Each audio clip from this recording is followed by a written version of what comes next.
आज इस वीडियो में हम बात करेंगे पीरियड्स के बारे में। पीरियड्स क्या होते हैं, कौन सी एज से स्टार्ट हो जाते हैं गर्ल्स के पीरियड्स, कौन सी एज तक रहते हैं, और अगर पीरियड नहीं आ रहे हैं, मिस हो जाते हैं, तो इसका क्या मतलब हो सकता है। तो चलिए वीडियो को शुरू करते हैं बिना किसी देरी के। 13 ईयर्स की एज से लेके 50 ईयर्स तक की जो एज होती है, इसको रिप्रोडक्टिव एज कहा जाता है विमेन की।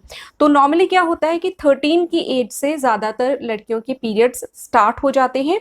उसके बाद ये हर महीने कंटिन्यूसली पीरियड्स आते रहते हैं करीब 50 ईयर्स की एज तक। इसके बाद पीरियड्स आना बंद हो जाते हैं। हर महीने रिप्रोडक्टिव एज की लेडीज को 3 से 4 दिन के लिए करीब ब्लीडिंग होती है वेजाइना में से। इसको मेंस्ट्रुएशन कहा जाता है या फिर पीरियड्स भी बोला जाता है। तो ये रेगुलरली हर महीने आते हैं पीरियड्स हैं। ज्यादातर महिलाओं में 28 डेज की साइकिल होती है। अगर हम एक मेंस्ट्रुअल साइकिल की बात करते हैं तो इसका मतलब होता है पीरियड का जो पहला दिन होता है उससे लेके अगले पीरियड का जो पहला दिन होता है, इसको एक मेंस्ट्रुअल साइकिल माना जाता है। जनरली लड़कियों को हर 28 डेज पे पीरियड आ जाता है, लेकिन इसमें 2-3 दिन आगे पीछे हो सकते हैं, नॉर्मल है, ज्यादातर लेडीज के साथ होता है। तो एग्जैक्टली 28 डेज की बजाय कई बार 32 डेज की भी साइकिल हो जाए या 28 डेज से थोड़े 1-2 दिन पहले पीरियड आ जाए, वो भी नॉर्मल होता है। तो इस तरीके से जो पीरियड्स आते हैं हर महीने करीब 3-4 दिन तक ब्लीडिंग होती है।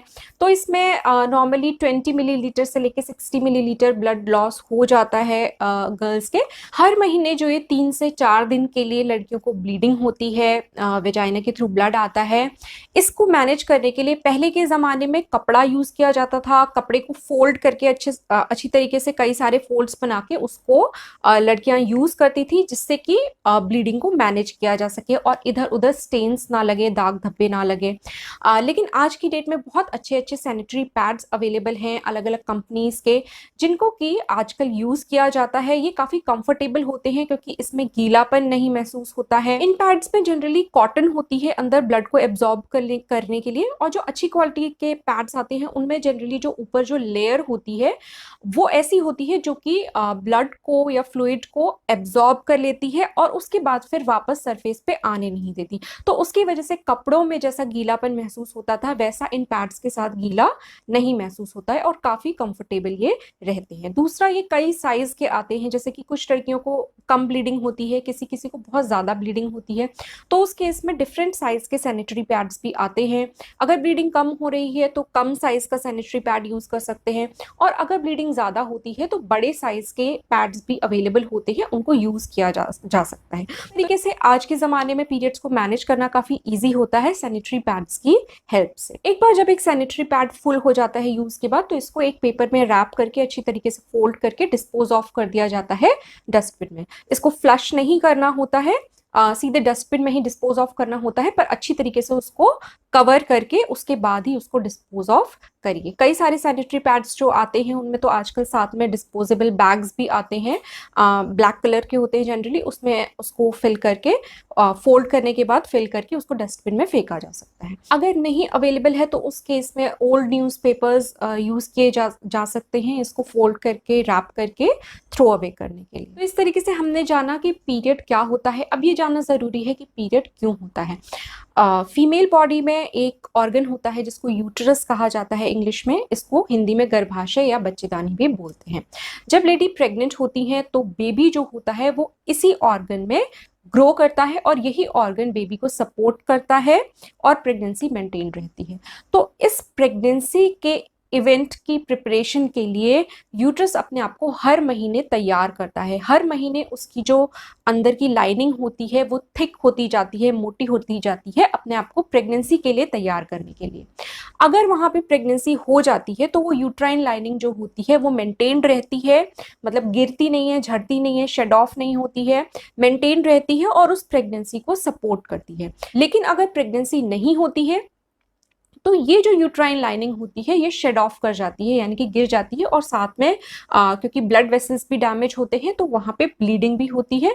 इस तरीके से ब्लड और म्यूकस का डिस्चार्ज विजाइना के थ्रू हो जाता है, ब्लीडिंग हो जाती है। तो ये करीब 3 से 4 दिन तक ब्लीडिंग रहती है हर महीने, और नेक्स्ट साइकिल में, नेक्स्ट मेंस्ट्रुअल साइकिल में फिर से यूट्रस अपने आप को प्रिपेयर करता है प्रेगनेंसी के लिए। अगेन अगर प्रेगनेंसी नहीं होती है तो वहां पे ब्लीडिंग हो जाती है और यूट्राइन लाइनिंग शेड ऑफ कर जाती है। अब हम बात कर लेते हैं कि अगर प्रेगनेंसी हो गई तो क्या होगा। अगर प्रेगनेंसी हो गई तो उस कंडीशन में ऐसे हार्मोन्स रिलीज होते हैं बॉडी में जो कि यूट्राइन लाइनिंग को शेड ऑफ नहीं करने देते हैं, और यूट्राइन लाइनिंग मेंटेन रहती है पूरी प्रेगनेंसी भर तक, और वहां पे वो बेबी की ग्रोथ को सपोर्ट करती है। तो यानी कि अगर पीरियड मिस होता है तो ये भी इसका एक कारण होता है कि प्रेगनेंसी हो सकती है। अगर प्रेगनेंसी हो जाती है तो फिर पीरियड नहीं आता है, और पूरी 9 मंथ्स जो प्रेगनेंसी के होते हैं उसमें पीरियड्स नहीं आते हैं। कई लड़कियों को पीरियड्स के टाइम पे काफी पेन होता है, डिस्कम्फर्ट होता है, बेड रेस्ट लेना पड़ जाता है। ये खासतौर पे जब पीरियड्स नए नए स्टार्ट होते हैं 13 साल की उम्र के बाद, और टीनेज ग्रुप में जो गर्ल्स होती हैं उनको ज़्यादा इसमें प्रॉब्लम होती है।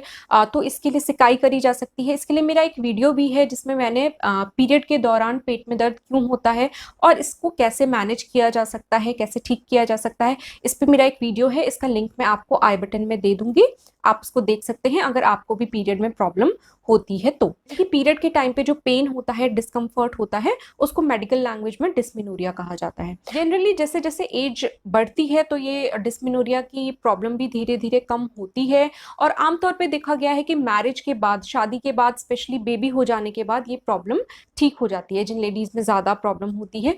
जरूरी नहीं है कि हर लेडी को इतनी प्रॉब्लम हो, हर गर्ल को इतनी प्रॉब्लम हो पीरियड्स के दौरान, लेकिन ज्यादातर गर्ल्स को थोड़ा डिस्कम्फर्ट होता है, और किसी किसी को पेन बहुत ज्यादा सिवियर हो जाता है जिसके लिए बेड रेस्ट भी लेना पड़ता है। तो होपफुली आज का ये वीडियो आपको कुछ यूजफुल लगा होगा, काम का लगा होगा। अगर अच्छा लगा है तो इस वीडियो को लाइक कीजिए और मेरे चैनल को सब्सक्राइब कीजिए। मैं